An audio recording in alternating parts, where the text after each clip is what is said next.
Roman Engineering and Architecture. Examine the remarkable engineering feats of the Romans, such as aqueducts, roads, and monumental structures like the Colosseum and the Pantheon. Understand how these innovations shaped urban planning. Title: The Marvels of Roman Engineering. In ancient Rome, a young boy named Marcus was fascinated by the impressive buildings and roads that surrounded his city.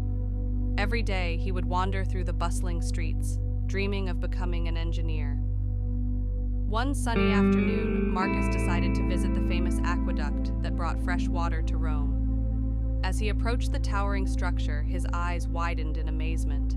The aqueduct was made of stone and stretched high above the ground, with arches that seemed to touch the sky.